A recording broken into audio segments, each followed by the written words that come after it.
Hello, everyone, and welcome in to episode 99 of the Stomp the Bus Show. I'm your host, Mark Harris, with Colton Dodgson. And Colton, I have something interesting pulled up on the screen, something I didn't expect to see this year. Do you want I to don't guess think either of us did. Yeah, do you want to guess for the podcast listeners what I have pulled up on the screen? Is that a foundational win for a program that's back? Ooh, that's a little Is that a stronger than what I was going to go with, but it is an ASU win. The box score page on ESPN over is Utah. that was too strong? A foundational win is too strong. Well, I don't know. Maybe it is. Maybe it isn't. Why do you think it's a foundational win? And I guess it depends. How do you find foundational? I think it could be different. This is just my perception of a foundational win. I think it is a win that changes your entire perception and feeling of a program. All right.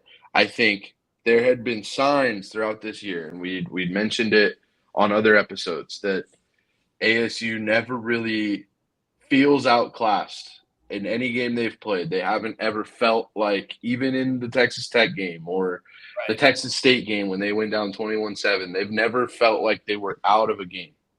And that has run counter to what ASU has put on the field in years past, right? You used to know when ASU was out of a game. You could just feel it, right? Yeah, totally. I think this Utah game was, for me, and I might eat my words here later in the year, but I don't think I will.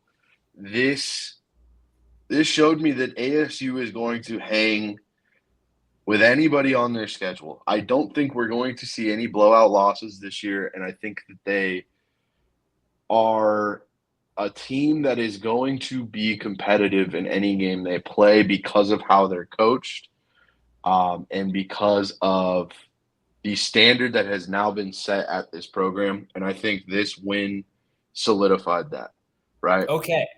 That's kind of what I mean by a foundational a program. What did I just say? A foundational win in for a program that was back. Is that how I just put that? Yeah, that's how Yeah. you So open. that's 100% how I feel about it.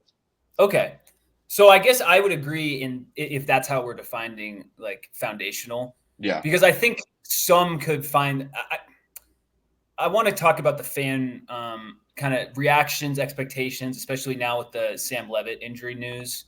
When I think of foundational, I think like, oh, this is the win that we're going to build off of this year, and it's going to translate into a 10-2 record or something. Okay. Foundational for this staff. Okay, Not that's a good way. necessarily for the season, but Okay, for this tenure, for this right. regime. That's kind of Yes. how I perceive it. So I would just say it as a statement win. Okay. But If you want to put it that way. yeah, it's the same whether it's a foundational win, a statement win. It's a huge freaking win for ASU when you got blown out by Utah 55-3 at their place last year. And, like that score last year, like wasn't really indicative of where ASU was even last year. Like I know people don't want to hear that, but they didn't get blown out that badly against USC or Washington. And it, like part of the reason that score was so bad is because you had a fourth string quarterback starting who like couldn't function, Mm-hmm. But okay, so they would have lost, 35-10, right? It's not like it changed the result of the game or anything. Yeah, I mean, and they got pushed around last year in that game, and they got pushed around in other games. They did not get pushed around by Utah this past game. Right. Now, I would say in against Wyoming, Kansas, Mississippi State, and I'll say Texas State. I think you had the ASU, like by the end of the game, ASU had the better game on the line of scrimmage. Against Texas Tech, they did not, but they still it's not like they got completely pushed around. And then in this game, I'd just say it was a draw or Yeah. slight ASU.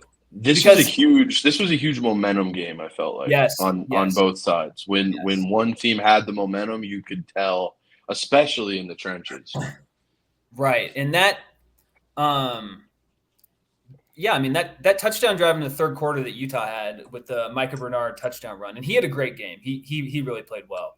Yeah. Uh, that was a big like that was a big drive for Utah, and it was the point in the game where it's like, okay, ASU, are you gonna blow this, or are you going to, you know, And I think that drive, or what? while since you mentioned that drive, I think that drive right there that followed that touchdown by Utah when ASU goes down, Yeah, that is why this jumped out to me as a foundational win for this regime, for the Kenny Dillingham regime, right? Because yep, that is a drive that could break a team. You watch Utah march down the field. I mentioned the momentum on each side of the trenches.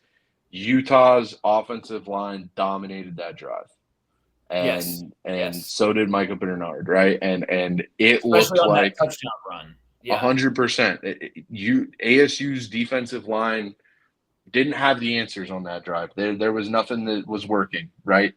yeah, And you're wondering, conditioned as an ASU fan, you're wondering if that momentum is going to swing back, or if this is the final swing, if Utah's going to take it and hold on to it, right? yeah, And the momentum swung back, and that was because ASU hung in there, and you knew they needed a drive. If they didn't get that drive, that game's over, obviously.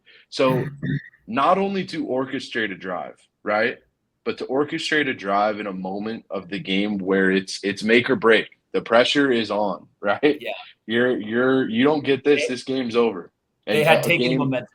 Absolutely. exactly. And in a game that they looked like they were gonna win when Cam Rising first hurt his ankle and Right. those throws were all at the feet of his receiver. They were all short, and it looked like he wasn't putting anything on his throws from the Yeah. lower half of his body. I was like, this game's going to get ugly. Why aren't they pulling him?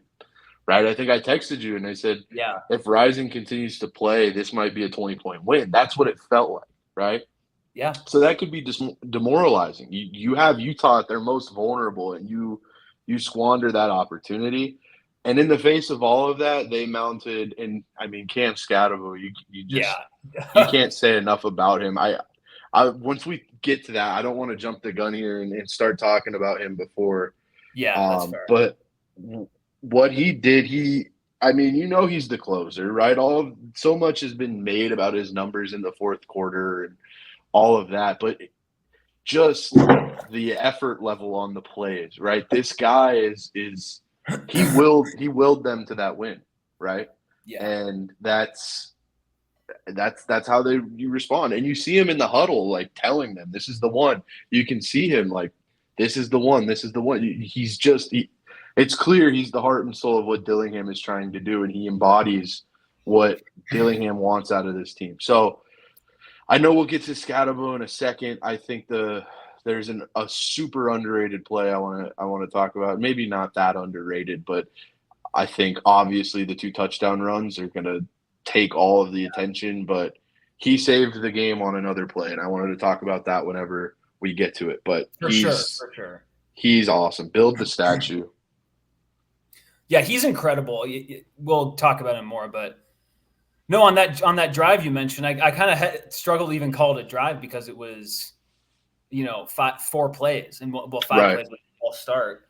Starts out great. Like it starts out with just a perfect Sam Leavitt pass to Tyson, get a huge chunk play, 22 yards. Just plays like that are so big just to get out of the shadow of your own end zone. And clearly injured. Clearly injured with an Hobbled. injury. Yeah. Yeah, that's going to keep him out for extended Yep. time. Then it's a pass for no gain. Then a pretty good pass to Mateer for 8 yards. And that's what sets up the running it on 3rd and 2 to Skattebo. Which again, I mean, that 50-yard run in the third quarter was insane. It was beast mode adjacent. Like you talk sometimes Skattebo, and we mentioned this on the show earlier in the year, like, oh, he's a lunch pail guy. He wills the team to wins. It's all this talking about like whenever he always gets compared to like I heard someone compared him to like Toby Gerhardt. It's like, can we just like he's not like the token white guy who's a good running back who picks up the tough. Like this guy's a freaking beast. Like Yeah. he is Peyton closer Hillis. to McCaffrey than he is Toby Gerhardt. And maybe that's Toby Gerhardt was freaking awesome in college. So, but like you get my point. Like, dude, he's a great receiver. He just jukes dudes out. His contact balance is insane. So like it's not that he's just like, oh, like he's the heart of the team, he's the leader. It's like, no, he's also just he's an incredible athlete and an incredible player. So obviously that was huge.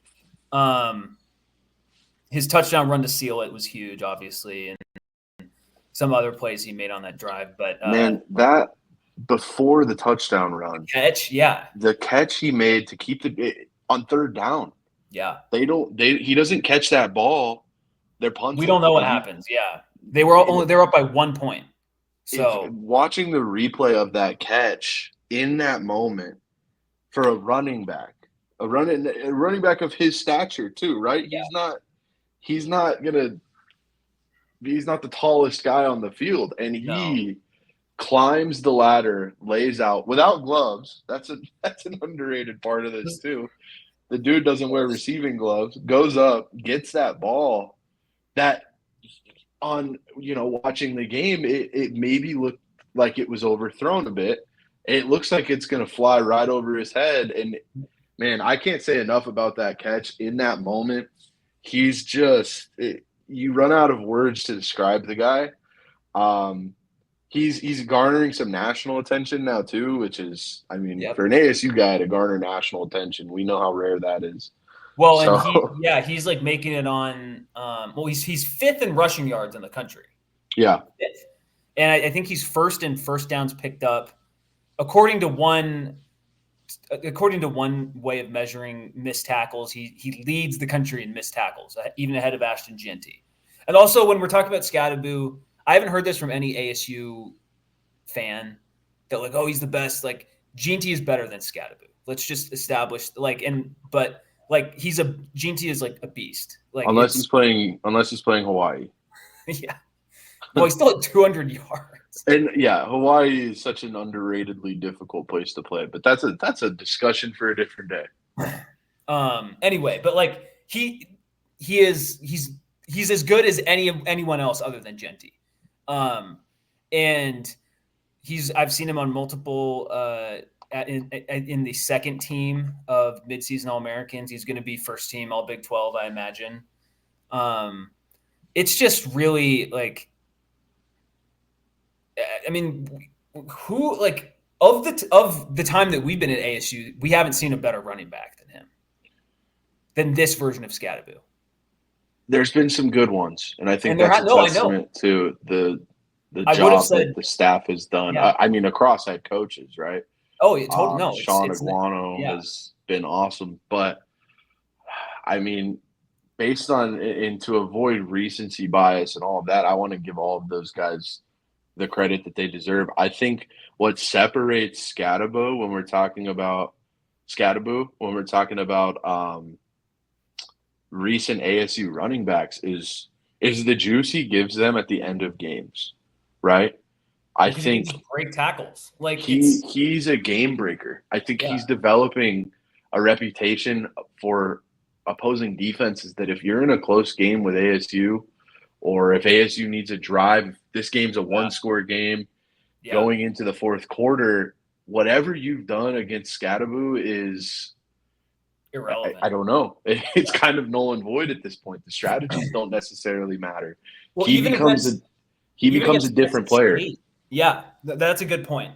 I hate even to say it's clutch factor because it's just he's just good. Like it's like, it's not like he's like shooting a jump shot or something. Like it's will.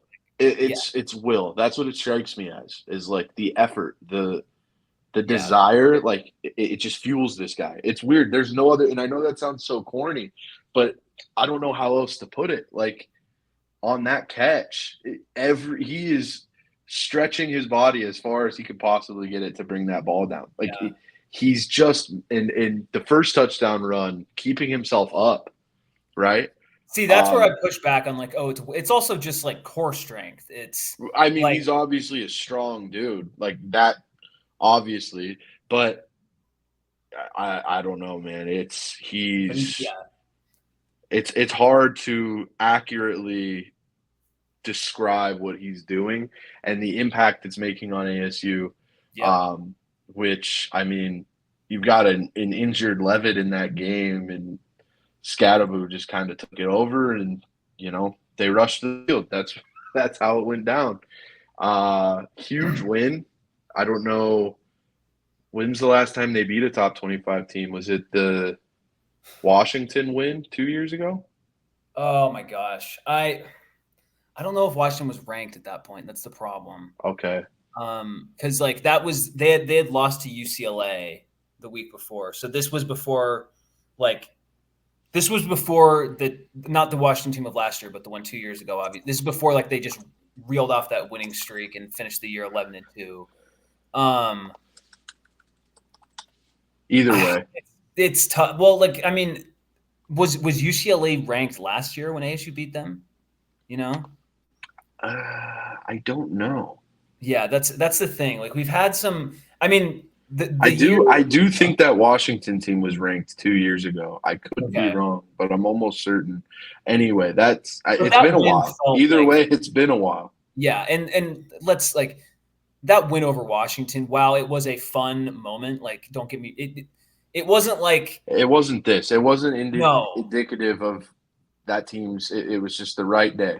yes, and It also wasn't. ASU scored on a Penix pass that got like it wasn't even tipped. He just threw it at the guy's offensive lineman, the back of its helmet, it just pops up, and then Jordan Clark returns it for a touchdown. Like Right. I that's a think in huge, college that's a football, there's a yeah, huge difference between a top 25 win in like the perfect storm, right? You're at correct. home. I Yes, remember that day being super cloudy. It was a weird day, right? You yes. get a win, not necessarily indicative of where your team's at, but you came out and you played well that day. I think this is a top 25 win that is indicative of where this team is currently. Against a team that has owned you, against a Yes. team that has owned you. Let's like if you look at the last matchups, let's pull them up. Um, It's been since it's been since like, we 2018. were in college. I feel like since we beat them, or That I've like day game, right? That afternoon game when Eno had a big game, I it think. would have been yeah, exactly. Who that and the thing is with when I say that Skattebo is the best ASU running back I've seen, that include like this is acknowledging that Rashad White was awesome. Like I loved Rashad White. Yeah, there's been great ones. We Like said that at the was top. really good, obviously. Xavier Valade. People forget how good Xavier Valade was, even Yeah, for a he's bad he's the team. forgotten guy, I Um, think, just because of how awful those teams were. yeah, he came at the worst year, but whatever. And then Demario Richard, like he was a good running back. Kalen Balaj had his moments, and then even guys like Marion Grice, DJ Foster. I didn't get to see it. Like Marion Grice was pretty good. I think old school people would say Ryan Torrain on the '07 Sun Devils team. That's fair, but I think this Skattebo guy is like I don't know. Maybe there's definitely someone from the pre 2000 that deserves higher mention on this list. I totally understand that, but like Depending on how this season finishes, I think he's on a top 3 trajectory yeah, probably. I mean, for ASU seasons by yeah, ASU running it does. backs, Yeah, right? yeah, kind of. I mean, doesn't really like they're going to go to a bowl game. They're going to win 7 games. Like there's no like even with the Levitt injury, I don't think like they can win 2 more Yeah. games. I don't think the Not Levitt when injury scares me as much, and I'm sure we'll get into that, but well, yeah, we can talk about that. But like I don't know how much I think his stats will be indicative. Like because right now he has 773 rushing yards, I believe. Oh yeah, okay. Skattebo has come on ESPN page. Yeah, he has 773 rushing yards. So if you just double that, uh that's like over 1,500 yards. So if he has 1,500 yards and 14 touchdowns, and then you add in he has 250 receiving yards. He gets 500 receiving yards and a touchdown. Like that's an incredible season, and Yeah. he has a chance to.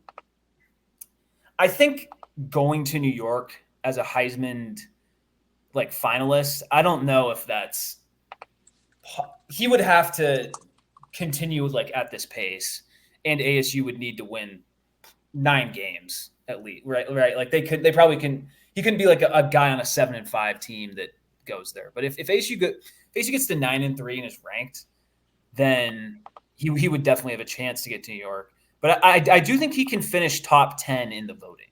I think that is an actual realistic thing that could happen. Because people are seeing him play. It's not like he's like flying under the radar anymore. You know Right. that there was people watch the Utah game. He's people tweet about him. Like he also has a very like recognizable last name, which I think Yeah. helped. It's not like his last name is Cam Richardson or something.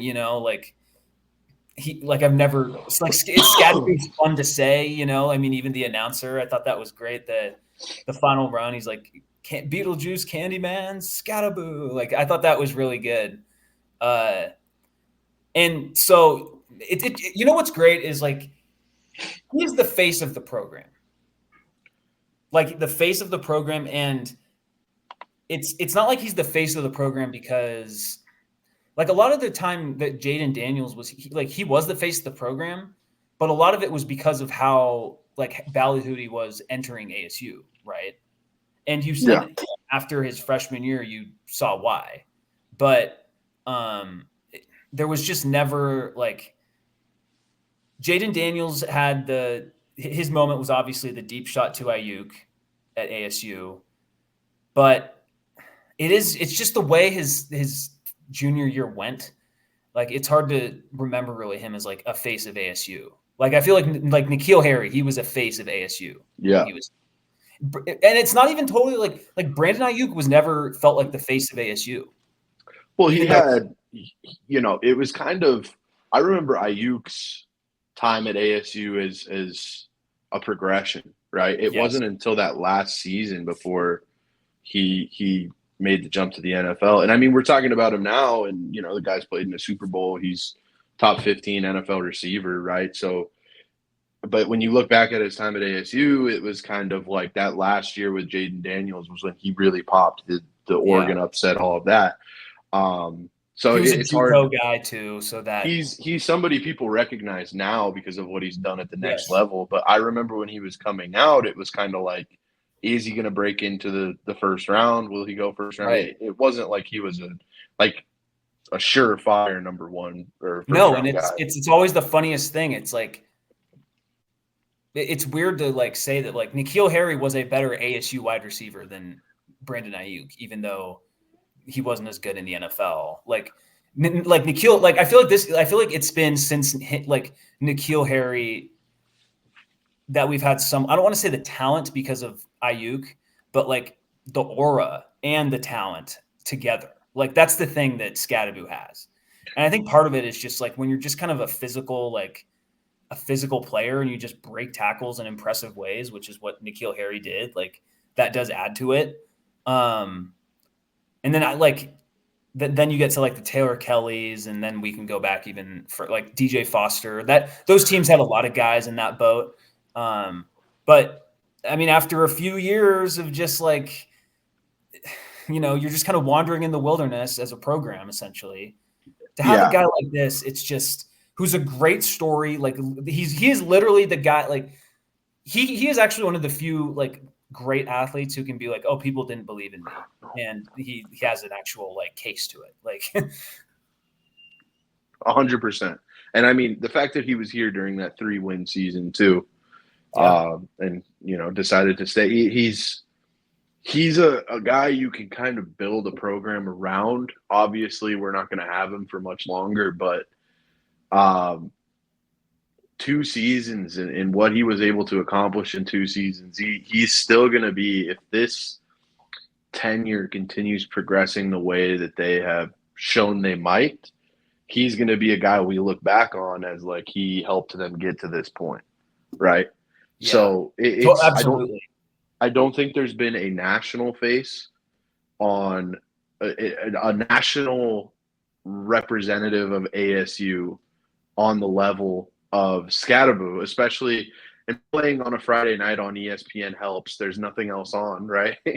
I And think having there's a your couple best other game of games. like, I think Right, that's the right. best game of his career. Someone said like, "Oh, he was better in the Mississippi State game." I'm like, he was more productive, but Yeah, clearly Mississippi. Like the problem, like we've seen what Mississippi State has done after that game, and if you're splitting hairs and comparing great performances, like yeah. And Utah's I think defense I is so think you have to consider the era in which we live in too, and how online everybody is. yeah, yeah, And yes, that feels like it's um, really magnifying. I mean, he deserves all of it.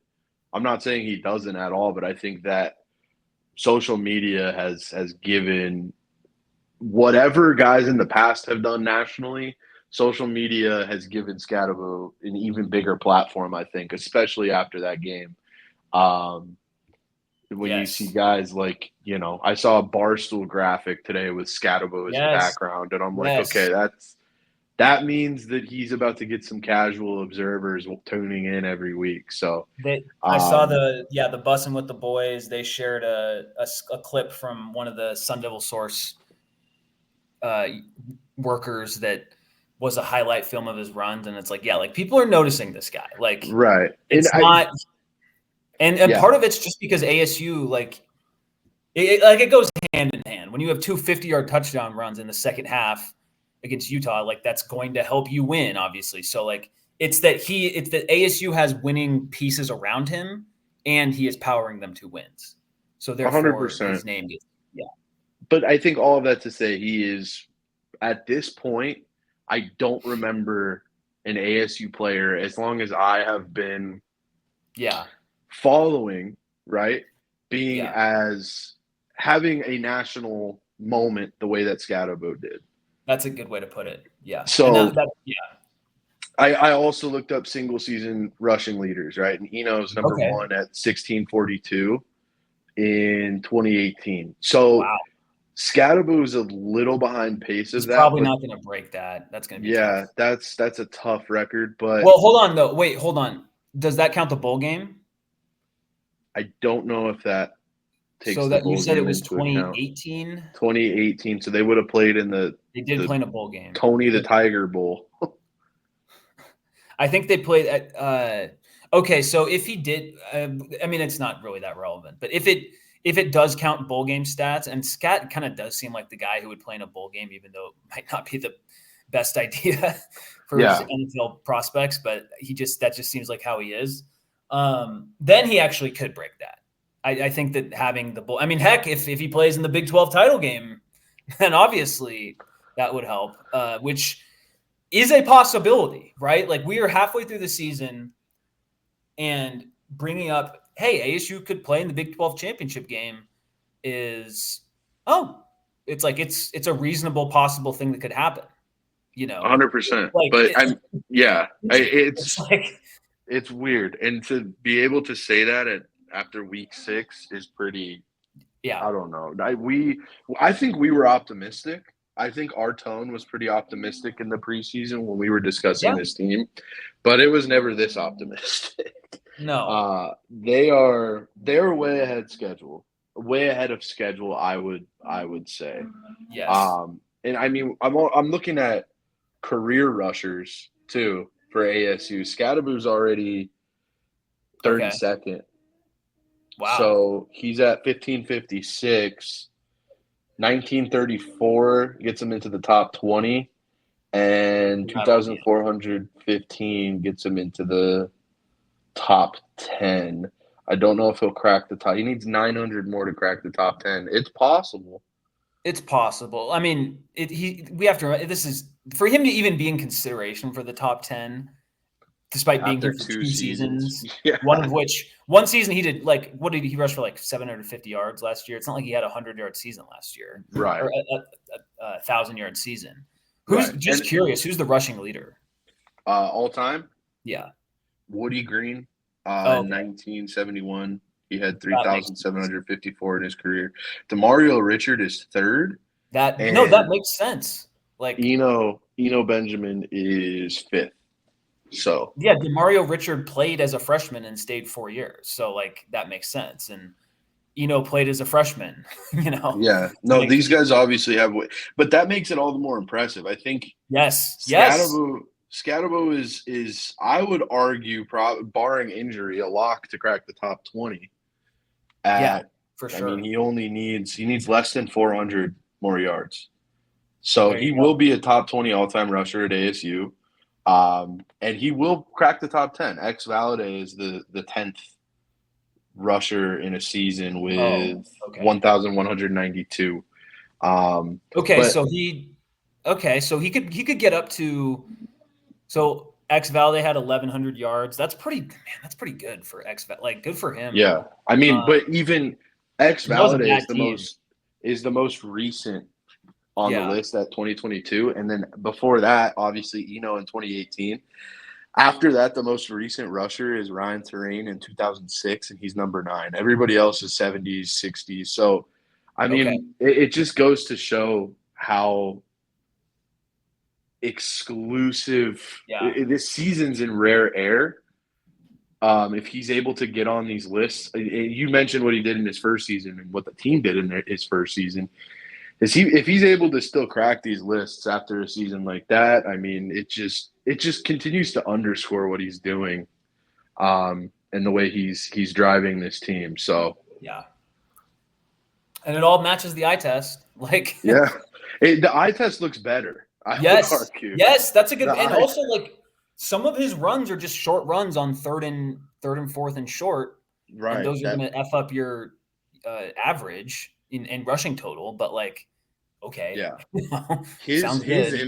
his impact goes so far beyond Yeah, what any absolutely. stat will show you.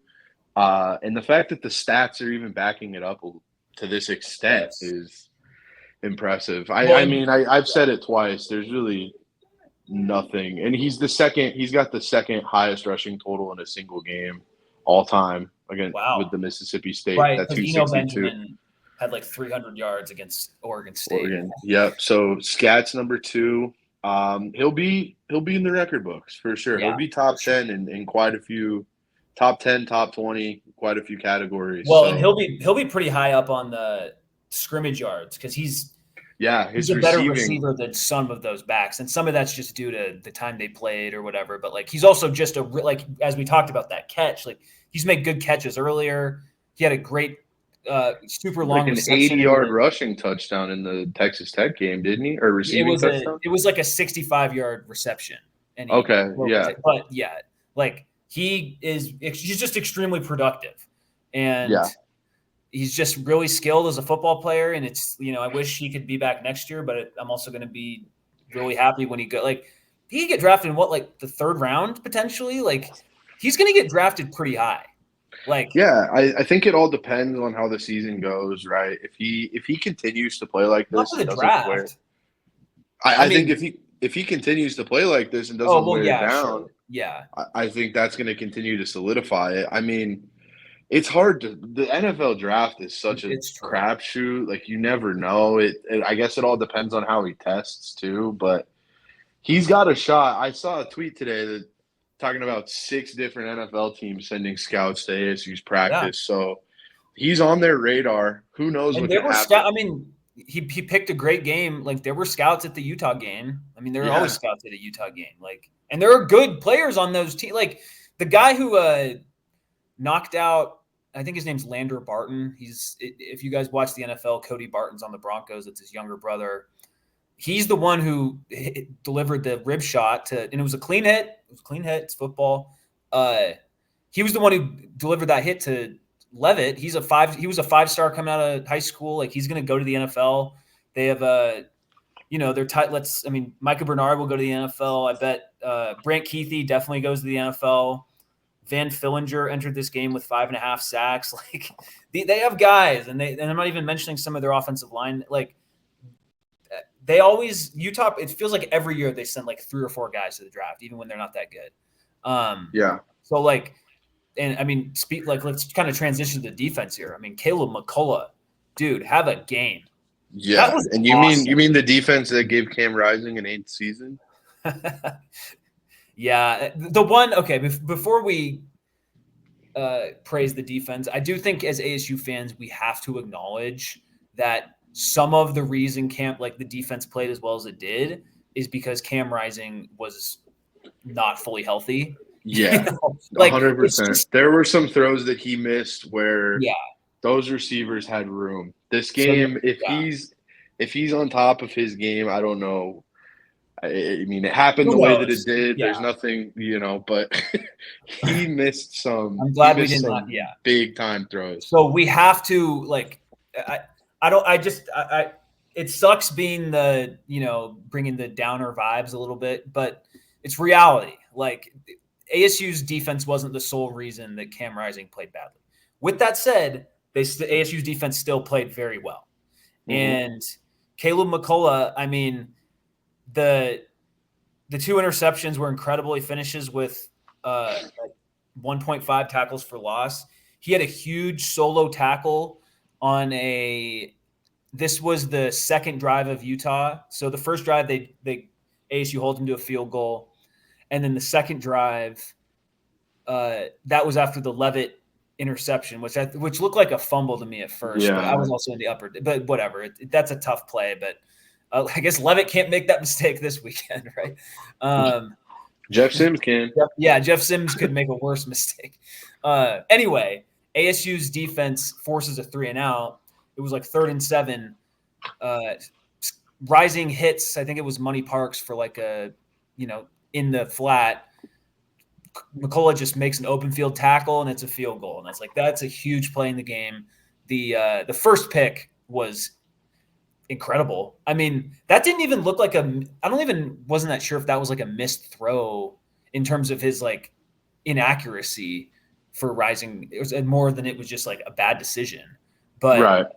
McCullough still had to get up there and grab it and come down with it. Like that was not every linebacker makes that interception, you know. Right. And I let's mean, highlight that too, because it yeah. wasn't, I mean, Rising was obviously hobbled, right? Which we could play devil's advocate there too and say it was the defense getting after him, putting Yeah. Well, on pressure the on third him, play of the making a game, hit that, yeah. No, on caused the that.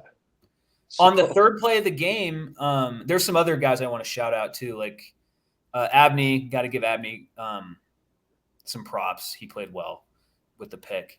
Yeah, it was the third play of the game. It just says pass incomplete to Dorian Singer, but Jeff Clark got him in the legs, and again, it was a clean play, and he was hobbled after that. But he did. right. It's not like every throw that he had from then on was like all over the place. Like he did make No, some he decent. had out of halftime, he looked Yes. like he figured it out. And then, Yes. which again, testament to ASU, a couple of those throws, that interception to McCullough, the first one, he made an awful throw, right? Like you don't Yeah. even see the linebacker dropping into coverage there. But I mean, you look behind that play too, and the receiver is going to be pretty open. You had the safety crashing down a little bit, but he probably Yeah. still fits that ball in there if McCall is not in position. But that's a throw Rising made. It wasn't a bad ball. It wasn't like it was off target. That's a decision he made, and the decision that the defense impacted, right? So there were plays that the defense blew. There were some blown coverages throughout the game. There were some wide open receivers, but the defense, more often than not, Yes. were the Yes. reason why they were in this game. And I mean, they forced Cam Rising into 3 picks, right? He threw 3 Yeah. total. Yep. So I mean, testament to them. That's not all on the ankle. No. No. No. No. No. The one to McCullough, the first one to McCullough was incredible, and the second one to McCullough was almost dropped, but he got it and went back with it.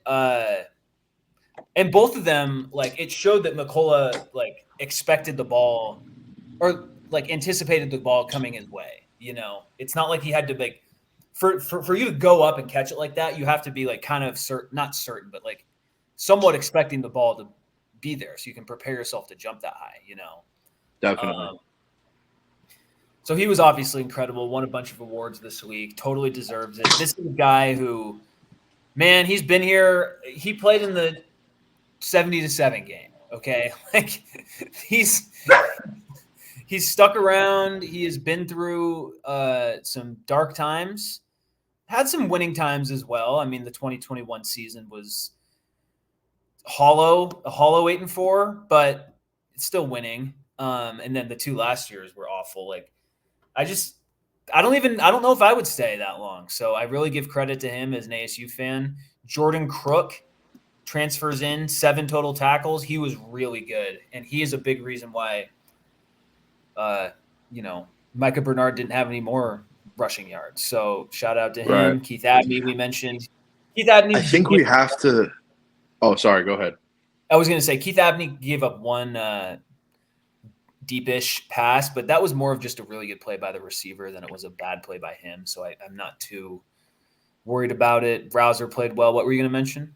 I think one of the most underrated elements of this game was the defense surviving that first half. Yes. With both guys out for targeting. And then it was Clayton Smith, right, who almost got called for targeting again, that one had me screaming in my living room. No, that one, yeah. But then you see the replay and it's like, oh, okay, they're like, thank God picked it up. So it didn't matter. Surviving without those 2 dudes for the entire first half and playing the way that they did. Yeah.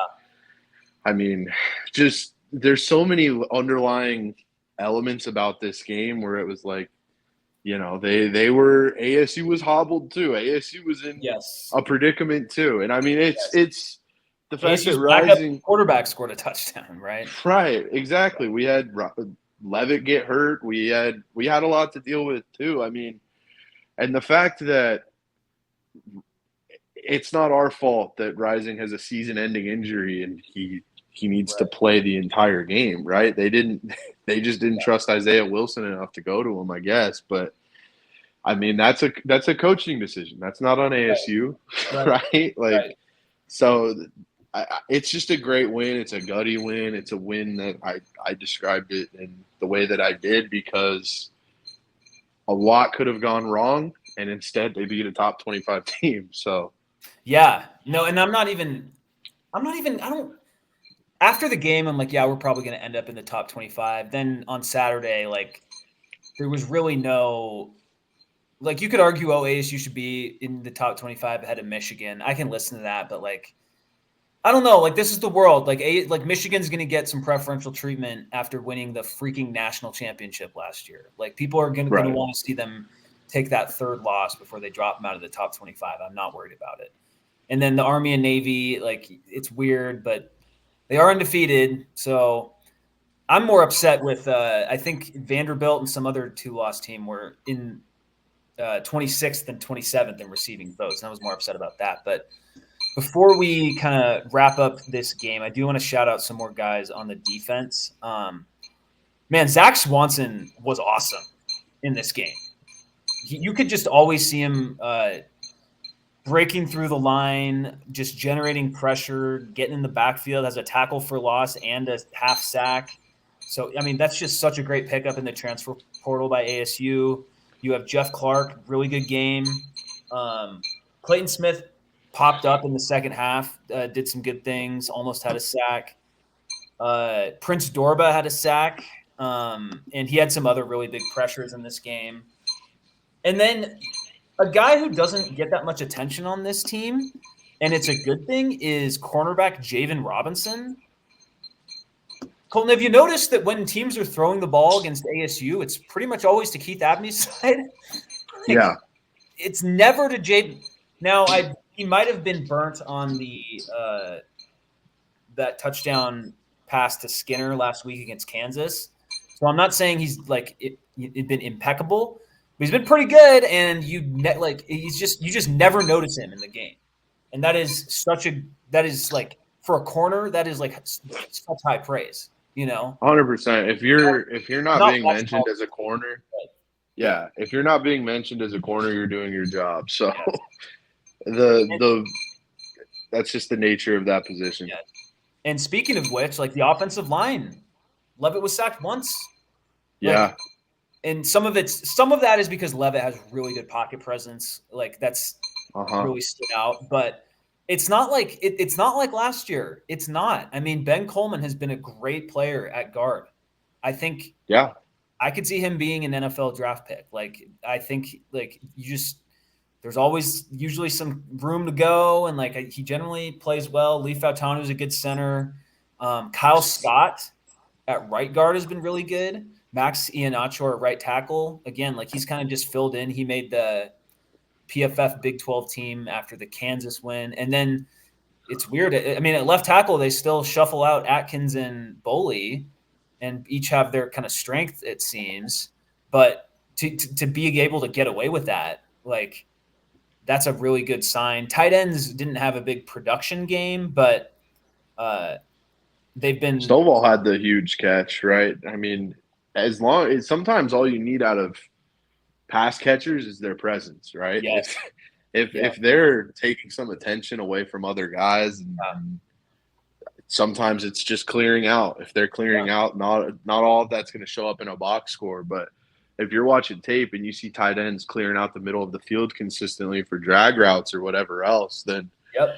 I think they're making a big impact. And then Stovall kept that last drive alive too when ASU had to salt the game after the first Skattebo touchdown. So No, that was Smith. Stovall. didn't Stovall had a big catch at one point though, didn't he? He didn't have a catch. Oh, really? Oh, maybe I'm thinking of somebody else. Either way, I mean, Tyson had a really good game. So yeah, Jordan Tyson is coming on as their number one guy, which is oh, awesome. absolutely, yeah. I mean, we saw So yeah, that's kind of how we saw that breaking down, especially after Badger transferred. yeah. But I mean, I will across the say, board, man. oh yeah, no, finish your point. Finish your point. I was just gonna say across the board, it's been encouraging. Yeah. Oh, for sure. I mean, we're 5-1, dude. We're like, let's like before we talk about the Cincinnati game and all the things that come with it, like 5-1 halfway. Like anyone, if you had suggested this to someone before the season, like a neutral college football fan who like knows what they're talking about and generally has a good, outlook on the season or whatever, they would have laughed in your face. And the vast majority, like we would have laughed in your face. We would have been like, I hope you're right, but also there's no way. Yeah. Like it's, and this has not been like a super fluky start, right? The Wyoming game, you were clearly the better team. Mississippi State, I know the score wound up being closer, but you were the better team in that game. Like, Yeah, they dominated them for the first half. It was an yes, early and it's also season game. yes, You let your foot off the gas a little bit. It happens. Teams claw back. They ice the game. They got the win. It's a yes, classic early season win. yes, correct. Now you could argue the Texas State game was a little fluky. I don't maybe I could listen to that. Texas Tech, you lose in a game where you make a bunch of mistakes. So Yeah, go not down like early and yep, then stay in it too. Yep, you didn't get destroyed in that game. It looked like that entire game it felt like Texas Tech was just going to pull away, and they never did. They never made on it the road too. That Yep, was on the road in Lubbock. Yep.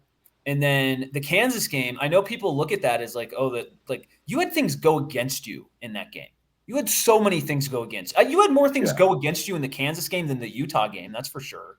Oh, officiating was horrendous. Officiating. And by the way, like we talked, like I didn't really notice officiating in this past game. So there you go. Aside from that roughing or the targeting that they picked up, it wasn't bad. Reversed it, right? Yeah. Yeah. But aside, that was the only play that stood out for me from an officiating standpoint. So, so like it's not like it's some crazy thing for ASU to be 5-1. Like it's not like it's now maybe there's a better argument like they should probably be 4-2. I can listen to that, but it's the same thing. Like we would be happy if they were 4-2. Which game should they have lost? They very well could have lost probably the Texas State game. Yeah. But they won it, so whatever. Like it all counts the same. It's more of just like in a predictive sense, right? Like that's what okay. All right. Stuff.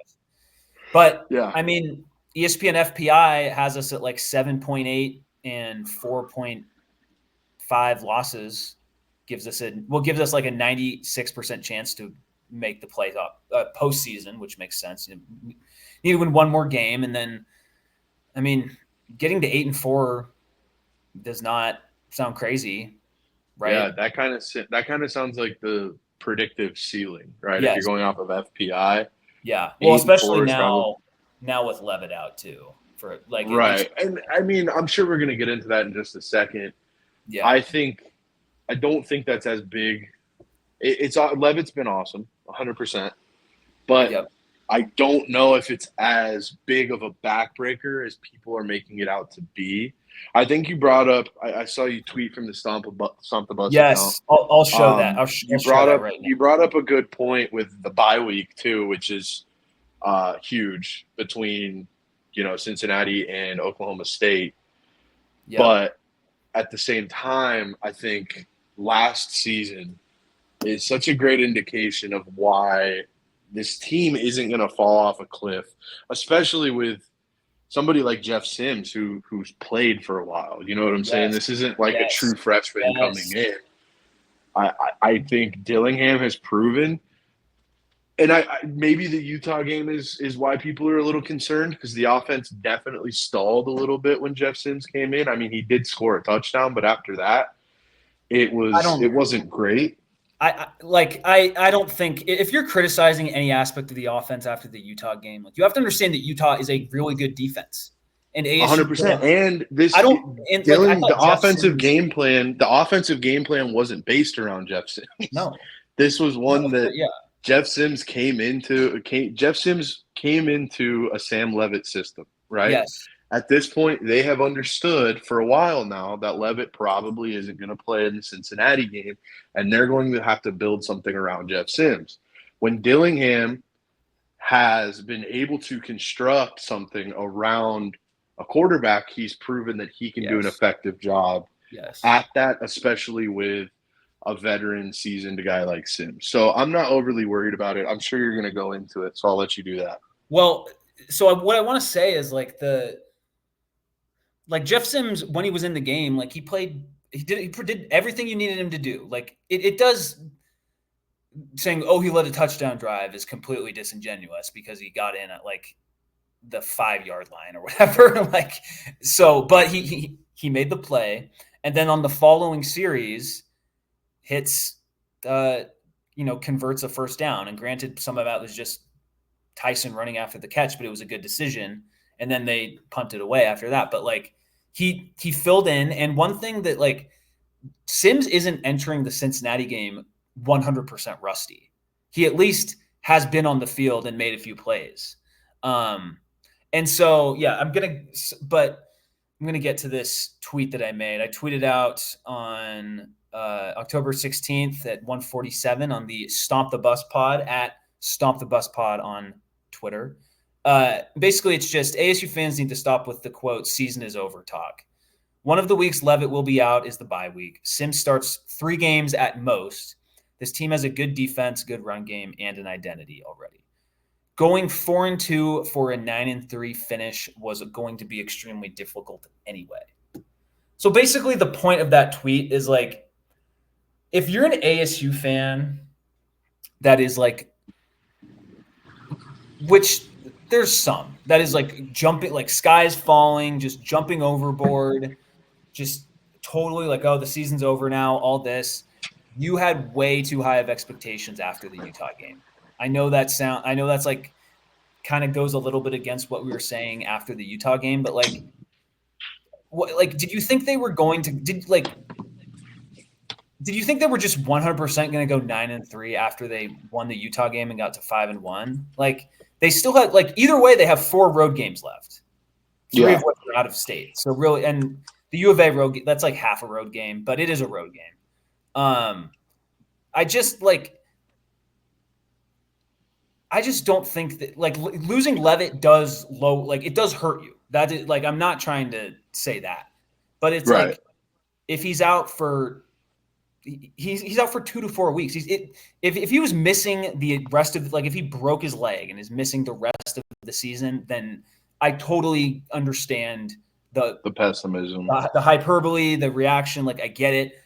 It would still be like I would still be on the show being like, hey, we need to get one more win, and then everything else is gravy with Jeff Sims. And I think you would agree in that specific scenario with Leavitt out long term.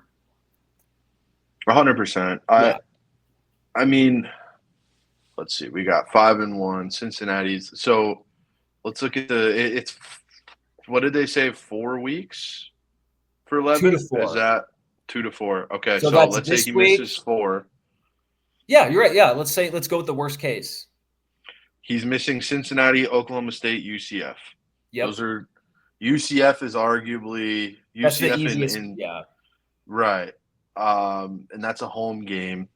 I'm sure he'll push to be back by UCF at the latest. I'm sure that's what he's going to try to get back for. Oklahoma I State mean, he's on tough. the The fact that he went back in the he game came back. He came before back and halftime. finished that Yeah. game right with an injury that's going to keep him out for 2 to 4 weeks.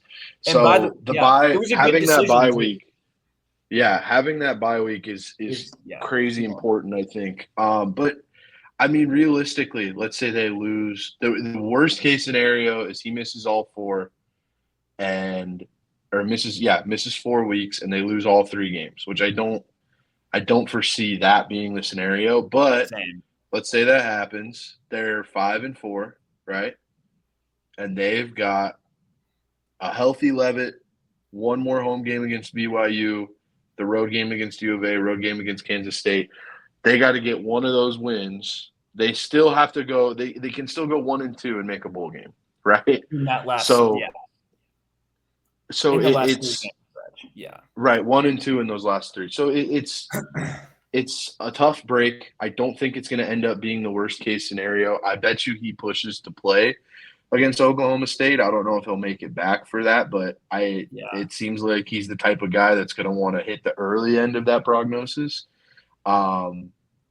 But I think we talked about this a ton when way earlier in the offseason when we were looking at all of the transfers, and we kept mentioning depth as such an important aspect of what they were building, and specifically the Jeff Sims transfer, right? And that's important. That's depth. We need that depth, especially after Rashada left.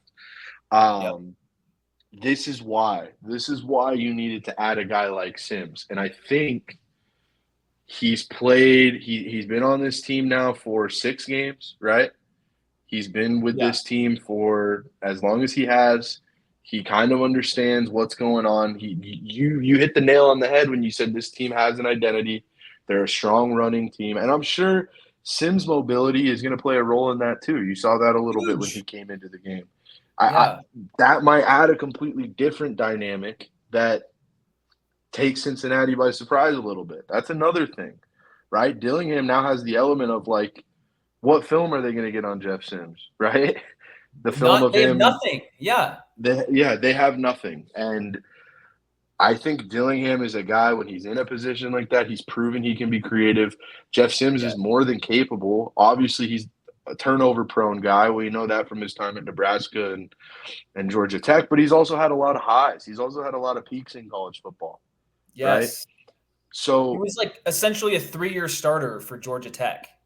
Right. I don't think to have a 5th-year guy as your backup quarterback is invaluable. I think that is so important. And I do not think this offense is going to fall off a cliff. I think it's going to be potent in a completely different way. That is my hot take for this move. Yes. The offense is not going to fall off a cliff. It's going to be effective.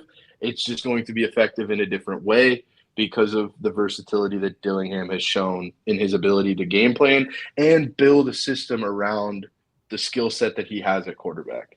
Well, and so I don't even think they're going to have to be like building a new system. I think it'll just be like different sets of plays that they run. I don't mean building a new system. I mean more like playing to his quarterback's strengths, right? Yeah. Game planning for what you have at quarterback. Leavitt and Sims are both mobile guys. Leavitt can move too, right? Yes. So he did. Oh my gosh. Like that 3rd and long and 4th and long on that second drive that was a huge drive in the game. I mean, Yeah, where he hit he Tyson on the touchdown, like that completely took since that drive, like ASU just snatched momentum from Utah. And those plays were a big part of it. But yeah, like you were saying, they're both mobile. Um, so and there Sim, won't like be I that have much this of a departure from what they like to do. right. I, Yes. I I think maybe they just run a little bit more because maybe they don't trust Jeff Sims as much. Jeff Sims, the passer, as much as Sam Leavitt, the passer. But obviously, he's the backup for a reason, right? He beat out a guy like Bourget, Yeah. who played last season, has more familiarity in this system, and there's a reason for that, right? I don't know. Nebraska's been kind of a dumpster fire in the last couple of years. They've turned it around this year, but maybe Jeff Sims is a little better than we're giving him credit for. Who knows? Well, and that's I want to get to that in a sec. I have Cincinnati. I have college football rushing. This is just yards per game on the ground allowed rushing. So it's not EPA per play. It's not the best, but it's still a pretty good indicator, right? Like you have Michigan's really high. Ohio State's really high. So like it makes sense. ASU, look at that. We're in like the top 20, it looks like, at just over 103 yards per game allowed. Better than Texas. So one, our run defense is good. Like it's we haven't really given up any long runs, save for a few. There was one really bad one in the Kansas game that made me pissed off. But Cincinnati's all the way. It doesn't have the exact number, but they're pretty low. They're sandwiched in between Middle Tennessee State and San Jose State at 163.7 yards allowed per game. That is below Kansas, which ASU torched. That is below Colorado. That is below Baylor. You know, this is a gettable run defense. And Dillingham is going to run the ball like he's not going to shy away from it, you know. And 100%. And he's going to be creative in how he runs the ball. yes, yes. And Sims, I want to get to his let's see, share this tab and stuff. So this isn't what I have pulled up, but in the ESPN article, it says at the bottom, the 6'3", 250-pound Sims started 23 games for Georgia Tech in the first 2 games last season at Nebraska. He has 4,700 career passing yards with 31 touchdowns, 29 picks, isn't great, as well as 1,372 career rushing yards and 12 scores. So, like, again, that's not great, but as your backup senior quarterback, it's a pretty dang good resume. And let's go. So like, and the other thing is he wasn't as bad. Let's go to 2022, the last full season he was at Georgia Tech. Like he wasn't as bad as he was last year during the rest of his college career. You know, like and it's because it's Nebraska, and Nebraska like had all these like they had been losing close games for years, you know, and so Jeff Sims just is another part of that, and he made some bad plays. But like you look at his last, it says he played 7 games at Georgia Tech in 2022. I imagine there's an injury in there because he started. So he starts against Clemson, doesn't do well. Fine, whatever. We're not playing Clemson. But, you know, in 5 games he completes – or 7 games he completes 1,100 or 58.5% of his passes for 1,115 yards, 5 touchdowns, 3 picks, rushes for 300 yards, and a touchdown. It's not like this guy is like torching people, but he has a road win at number 24 Pitt under his belt. Was that the Kenny Pickett Pitt team that was good? What year? No. This is Keaton Slovis. So this was not. This is 2022. So not that year. But the point being, like it was a ranked Pitt team, goes on the road and wins, beats Duke. Like they had some bad losses in there. I'm not going to sit here and say that he's like the next coming, but he's a solid power 4 backup that has some real skills. And you look at the game, I mean, 2021, like it's a lot of defensive, you know, lapses that are hurting them. And he also took over, like, it's not like Georgia Tech was really good when he got there. Like they're better now with Brent Key than they were with Jeff Collins and their past staff. So like I'll say this: like I don't think ASU is going to win this game against Cincinnati. Like I do think some of Sim's deficiencies will show up, Mm-hmm. but we talk about missing 3 games is the max for Leavitt. It feels like. I think the most likely scenario is Leavitt misses the Cincinnati game and then misses the Oklahoma State game after the bye. I And agree with that. therefore, Sims has to play both. I think you could split those games with Sims at quarterback. Yeah, and I mean they're both road games, which makes it tough. But obviously you get the bye in between them. Yeah, I think Leavitt Well, again. so. I just think part of it's just about the opponent. Like, I think Yeah. Cincinnati is just a better team than Oklahoma State. And I talk about Cincinnati's bad run defense. Oklahoma State has the worst run defense in yards allowed per game in the Power 5 or the Power 5. They're 5th worst in the country, ahead of only Kent State, Yeah. UAB, New Mexico, and UTEP, allowing 235 yards per game. And like you can't just easily fix a run defense in college football, you know? No, Like, you kind of are what you are in that yeah, regard. And I mean, Oklahoma State is coming off the blowout loss to West Virginia. Alan Bowman is super turnover prone. He had 2 picks in that game. Ollie Gordon's been pretty quiet because of the too much state that the drunk driving. offense is in. So He's I drunk think, driving to practice and the games, getting yeah, in. there you go. Yeah, and Is that Gundy's concussed from banging his head against a cow on his ranch. are you confirming that? Is that reporting? It's been reported. Oh, there you go. Just Okay. ask the citizens of Oklahoma who have to drive around when Ollie Gordon is drunk driving. But either way, I think you're absolutely right. Oklahoma State is a gettable game, especially with a team like ASU, whose defense has kind of become its identity. Yeah, You're right. You could easily split these games, especially with Jeff Sims at quarterback. I think what's going to end up happening is Leavitt's going to push to play, and it'll be one of those things where it comes down to the wire, and they ultimately hold him out. So he's good for UCF. It totally. seems like it's going to be one of those Yeah, things, especially and because he played in the Utah game, right? yeah. So I will say I think this. you're right, especially with the 9 a.m. kickoff too. It's a weird game Yeah, for ASU. yeah. I think you're right. The line has already shifted with the Leavitt news. Yep. The line has already shifted from 2.5 to 5 in favor of I've seen it Cincinnati. at 6.5 Cincinnati. So Okay. which makes sense. I mean, I don't think ASU is going to lose. If Cincinnati does cover that, it'll be like a 10-point or like 7-point win. I don't think it'll be a Right. 17-point win or something. But I mean, and like Cincinnati, their Sorsby is a real quarterback. They got a good running back in Kiner. They have 2 guys who I was looking at the sack totals per player in college football, and looking for Clayton Smith, who has 4. They have 2 guys who have 4 sacks. Now the difference is I don't know how like relevant pass rushing will be for Cincinnati in this game because it just feels like we're going to run the ball all the time. Yeah. So, but that still means they have good players. They have some good safeties. Like this is a real team. It's probably the 3rd best team that we've played because I would still put Utah and then Texas Tech ahead of them. Mm-hmm. But Yeah. you're playing at 9 a.m. local time on the road. Like that's tough. I will say this. Like I give credit to Dillingham for. It seems like he's doing everything possible to get this team to be ready to go at that time.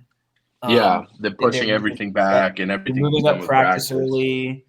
Right. They are flying out on. If you're listening to this on Thursday the 17th, they're flying out today. So that I love that. I don't know why teams don't do that more often.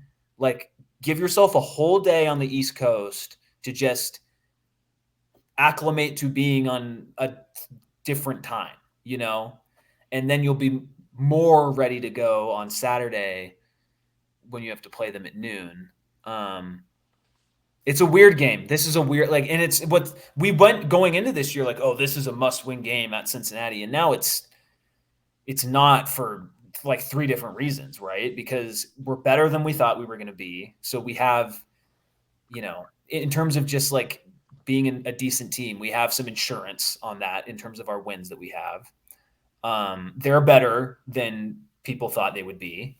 Yeah. And now you have your backup quarterback going in. So it's like,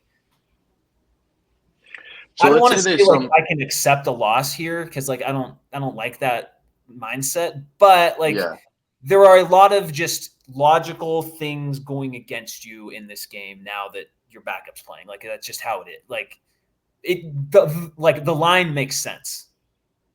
100%. And the The movement line, makes sense, especially with, and I think that shows you how valuable Levitt has been. That a yeah, line is shifting 2.5 points. A line shifts by a field goal without this guy playing, right? yeah. Which that's pretty significant movement. That might be the Um, best news that has come out. Like you're looking at it, it's like, oh, like okay, like they think Levitt is good, and yeah, like and he has been. he has, yeah, he's last two He games. I mean, you can't really ask for more from Levitt. right, and I mean this guy, redshirt freshman, hopefully sticks around for another 2 years, depending how next year goes. Right, this Yeah, could be Dillingham's quarterback that he really hits these heights with, and it's going to be cool to see. But I think I'm looking at this schedule, right, and I let my mind wander here. we're playing the schedule game. Let's go. I love it. Let's say they somehow get Cincinnati and Oklahoma State, because Oh, Oklahoma State, it's a tough place to play, but it hasn't been this year, right? West yeah, Virginia that's just went such a in there weird and going. That is a weird game going into it because it is a tough place to play. I still think it is a tough place to play, but when you're the worst Power Five team and allowing rushing yards per game, and you have a not good quarterback, then it doesn't become as tough of a place to play. You know? right, exactly. So let's say they get both of those games. They have Oh, 7 wins with UCF, Kansas State, BYU, U of A. Do they get to 9 wins? if we're just talking about just those two, If they they beat would be Cincinnati and Oklahoma State and they're at 7-1, do yeah. they Oh, get to dude, 9 wins? yes, absolutely. If they so they would be entering the month. They would be entering. I They'd mean, be whatever. entering UCF with 7 wins. Yeah. So basically, the month of November. I'll count the Oklahoma. I mean, the Oklahoma State game's in November, but you would enter November 3rd, uh, at 7-1, 2-2. Yes, I think you do. I think you can. Man, dude, if they enter 7-1, then a part of me is like, can they get to 10-2? I I think don't. that's what I'm looking at too. I'm looking at Kansas State. That's going to be a really Oh tough yeah, game yeah. given the time of the year and all of those things. The I quality just of the don't think. competition. Yeah. Yeah, I don't think that one's going to break their way. But I mean, man, if they overcome this adversity and they Yeah. win both of those games, I'm looking at this as like they could win all games. I Yeah. don't think they Yes. will. Weird stuff happens in college football, but there's not a game. I remember in the beginning of the season us talking about there's no way they beat Kansas State. Now they're like that is impossible. Now we're looking at it as like Kansas State is not necessarily the juggernaut we thought they'd be, right? See, I think Kansas State's been about as good as I expected them to be. So, Okay, I, I thought they'd but, be a little better. I but thought the they'd be a difference is little we're better. just better. Like that's the thing. It's like Right. we're just better, Exactly. so And therefore it'll be easier to beat them than it would have otherwise been. Yes. BYU is obviously really good. They're way better than we thought. U of A is a little worse than we thought they'd be. There's just a lot of They're a lot worse. looking at this schedule, man, even if they split Cincinnati and Oklahoma State, I still think there's a So, path. I still think there's a path to 8. oh, they're still if they split, oh, dude, if they split Cincinnati and Oklahoma State, like that's basically like expected. It feels I don't know if it's expected, but if they go 0-2, like even though it's two road games, man, it would be great to. It's this team has shown that it's good enough to win one of those road games, right? Right. Like Texas State is probably better than Oklahoma State. They almost certainly Yeah. are. So there's that. Um, Cincinnati is going to be tough. It's tough but winnable. It's still a winnable game. It's not. I would be upset if we got blown out against Cincinnati. But I mean, Colton, like we have a bot. Like let's just say they do beat Cincinnati somehow, some way, and maybe like is it completely out of the question that ASU just wins that game by like 10 points? You know, it's not out of the question. I don't think it's going to happen. That just seems like a lot to ask. Like it just logically that doesn't seem like like ASU wins 27-17. Like they would probably need like a pick six or something. But Yeah. it is possible that they win, you know. And then you go into the bye at 6-1. You go into a bye. You can think about Colton. Think of how nice it would be to just go into the bye. You're 6-1. You will be ranked at that point, right? Yeah. Like, There's no way you're not. There's no way you're not ranked. So you're just in the poll, and then you can't do the classic ASU thing that I was scared of if we did get ranked. Is you lose immediately after getting in the poll because you have a bye. So it's like you get to stay in the poll for 2 weeks basically, and then you're rested. You go at Oklahoma State, who appears to not be good. Things change throughout the season, but no, like this little stretch here, and I think the UCF game is important too because that's like of the like any predictive model would have this UCF game being the most towards ASU, and ESPN gives us 62-38. So like they expect ASU to win this game. We should be expected to win that game. UCF is fading, and it's in Tempe. But like if like going 2-1 in this 3-game stretch, if you just put 2-1 stretches together, you go to 9-3. Like I don't think that's going to happen. If I had to predict now that we know that Leavitt won't play for a bit, I would say you go 8-4. I just still think 8-4 is the most likely. But if you take care, if you kind of just keep advancing through this, right, and heck, let's just say you win both of those games, like you mentioned, then you're 7-1. It's like, oh man, you know, like then we're talking about because ASU has started seasons 5-1 before. I mean, I think in 2021 they started the season 5-1, and then that on the road at Utah game happened, and they just didn't recover from that. Let's see. Man, we still get to play. Yeah, they did start 7, but the difference is that team is just like the 2021 team is just more talented than this team, right? Like, I think they had a better defense. That's the other thing. That this team's defense is good, but like they've had some rough games. ASU is currently. Oh, sorry. What were you going to say? There was another year they started 5-1, and then they finished 5-7. That was a disaster. I don't think that's in happening. This coaching staff's DNA. I think we should be safe from that. I mean, you look at some of these losses, like, so they start out, you know, this was the year they gave up 55 points to Texas Tech and won. They beat Cal 51-41, right? Like a 23-20 win over UCLA. I don't remember that. Brady White played in that game. Jeez. Okay. But then they just current ASU staff member, Brady White.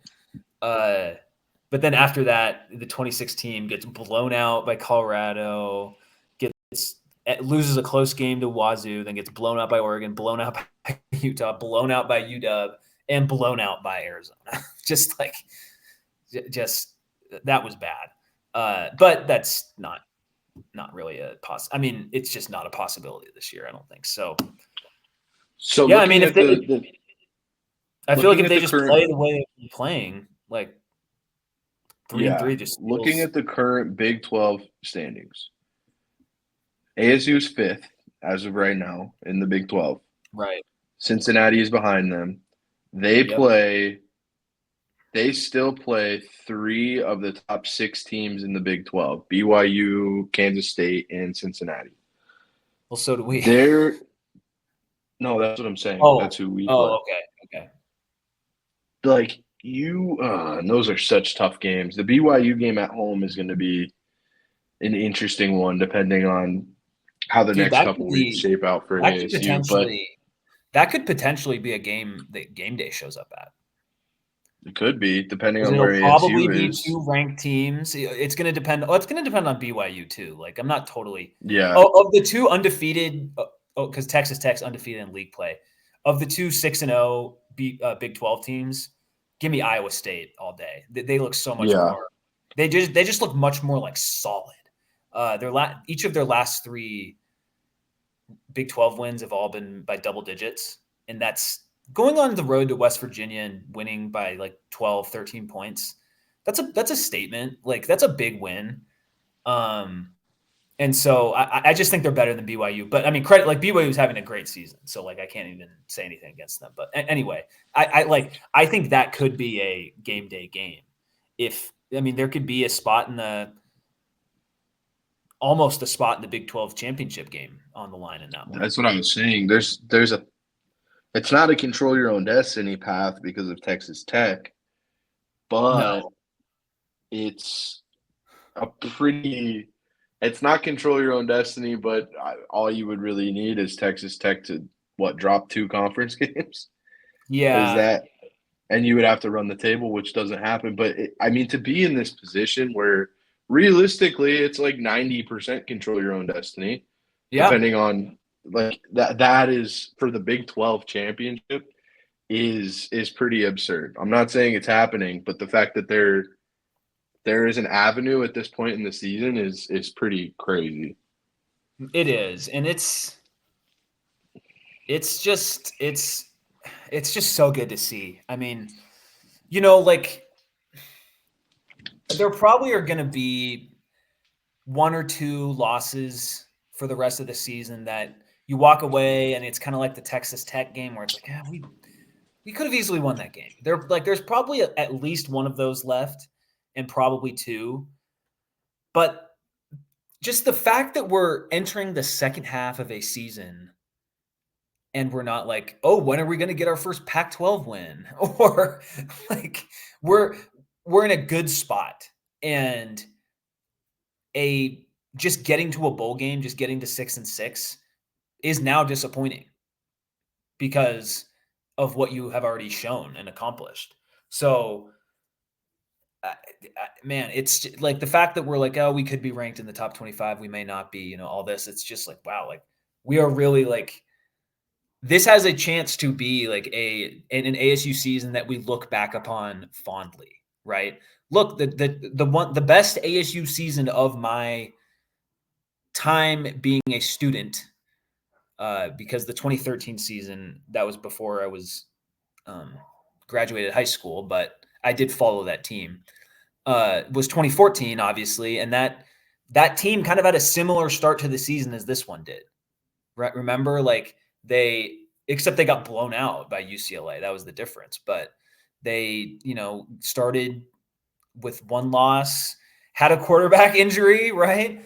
Then it happened differently. Like it took a Hail Mary at USC and uh, Utah missing some kicks. So like it's not the exact same, but it isn't it's within the realm of possibility to go 9-3 and finish ranked. And you look back at that as a Sun Devil fan, it's like, man, like that was a good season, and that has the opportunity to happen this year, and it's not out of the question. So Hail Mary win at Cincinnati by Jeff Sims. that would be, oh my god, on ESPN Plus. I still don't even have an ESPN Plus login. I might have to ask I'm telling someone. you right now, though, that having to track down an ESPN Plus login is so much more convenient than having to track down a Pac-12 login. Yeah, The Pac-12 network did not exist. I'm literally you could only get it through like three networks that nobody had. The fact yeah. that we are in an ESPN Plus world now is maybe my favorite part about the move to the Big 12. That's a big one. Another great part about moving to the Big 12 is None of the teams we play are like significantly more talented than we are. Right, a None of lot of parity.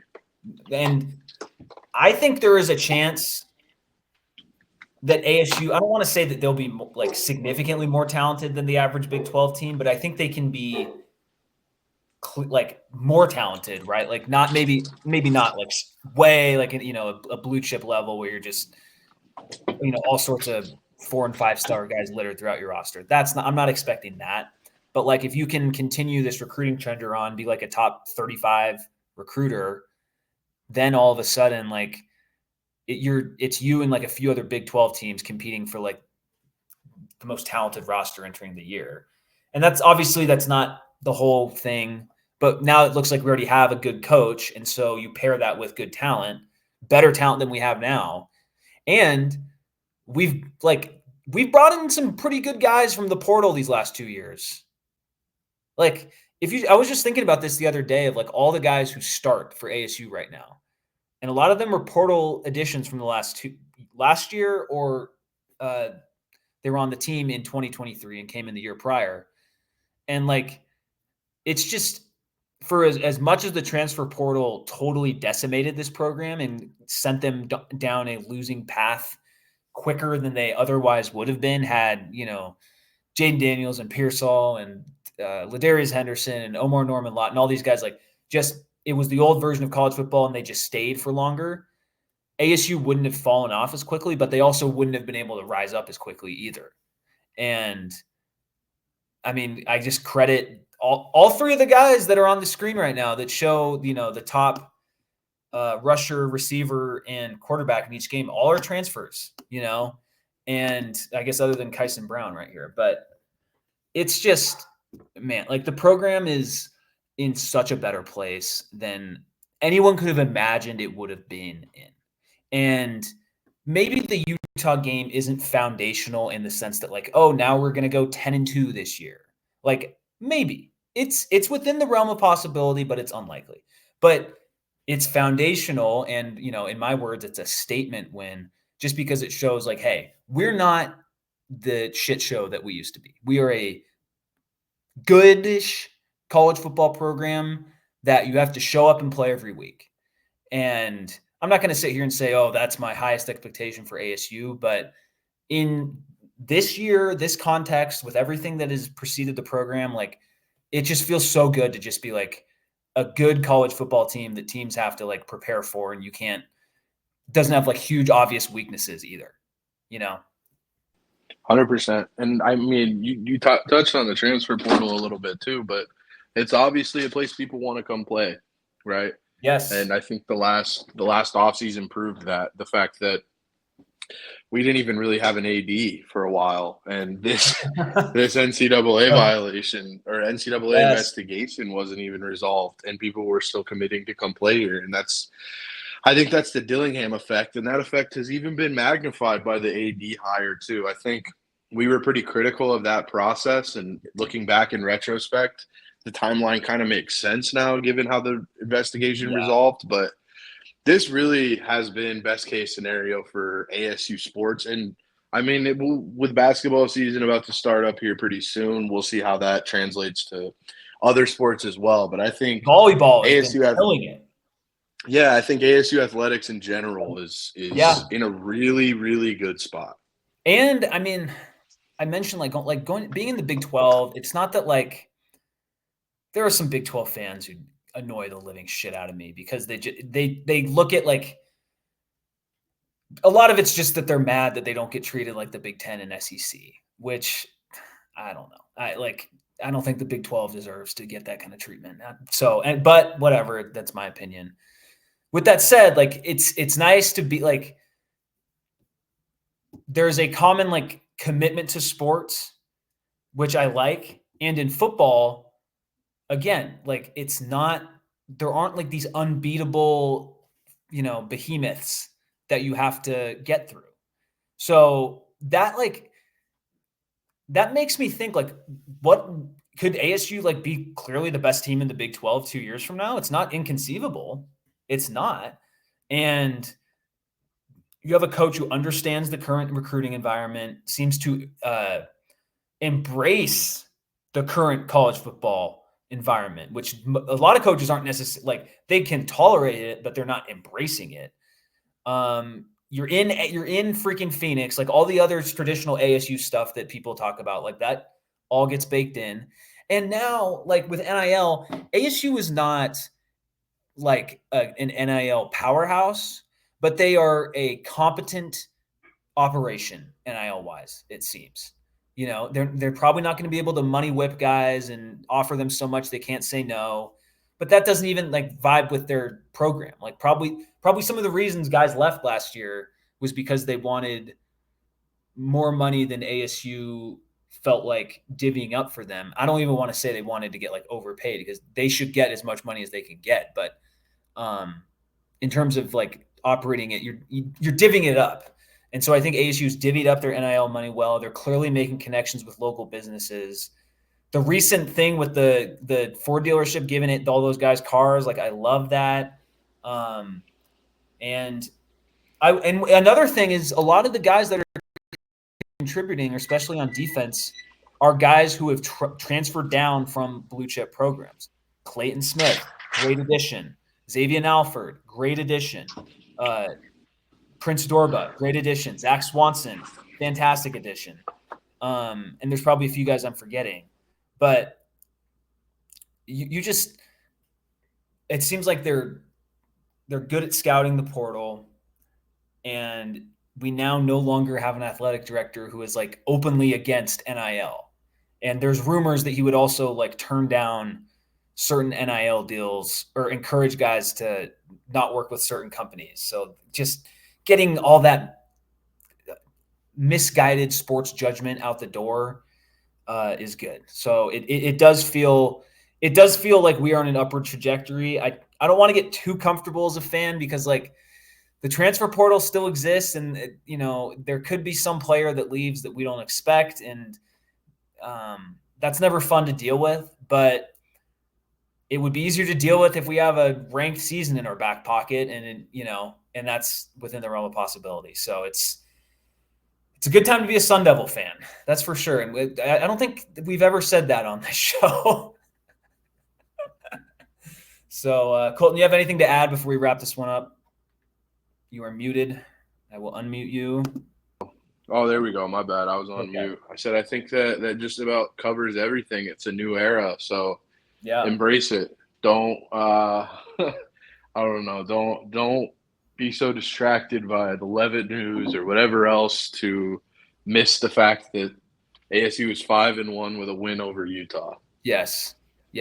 And another thing with embracing it, like if ASU, let's say ASU goes 7-5 this year, that would be a little disappointing based on where they at now at 5-1, but it wouldn't be a disaster, right? Coming into the season, if you said they'd go 7-5 in the second year of the Dillingham rebuild, like you sign up for that 10 times out of 10. It's disappointing relative to the 5-1 start, but correct. Yeah. I mean, they've got some squads on their schedule too. They've got some good teams coming up. My point with that they is finish like those 7 wins, but my point, yeah, I think we were on the same page that the most likely finish is probably 8-4. Yeah. But my point is like if they go 7-5, if they go 8-4, I guess if you're a fan who looks at that, like, oh well, they were 5-1, and they like that's a disappointment because you started out 5-1, and so you're not building on it. It's like, dude, like I'm sorry, like if like, you have to look at it through the whole season, and 2 of the games that got them to 5-1 were against teams that aren't even on their level technically. So you have to just bake all of that in. And my point isn't to like embrace like mediocrity or anything, but just considering the whole trajectory of this program and everything like that.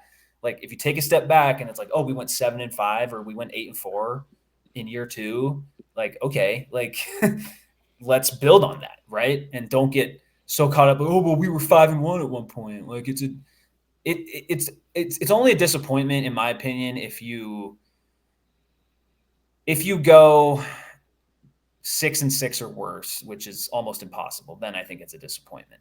7-5 will, I guess it does depend how it looks, I guess, but It's going to be tough for a 7-5 like to really be that disappointing in the long term, and then anything else is good. So Yep. I think it's this photo of Dillingham right here sums up how I'm feeling. a nice fat Thumbs thumbs up. up, baby. That's right. We will be back next week. I want to do a more ASU basketball centric show with a bye week and the season coming up. Another, we talk about the athletic department being in good shape. You just add 2 freaking 5 stars, and you do it because of money. Like that's a great place to be for ASU. So yeah, please like and subscribe on YouTube, rate and review on your podcast platform of choice. Always follow the College Huddle. And with that, go Devils. Go 5-1 Arizona State Sun Devils, who are 5-1. You know that, Colton. They're 5-1. They're not 4-2. They're 5-1. I did not even realize that until right It's now. crazy. All right, go Devils, everyone. Thanks for watching and listening.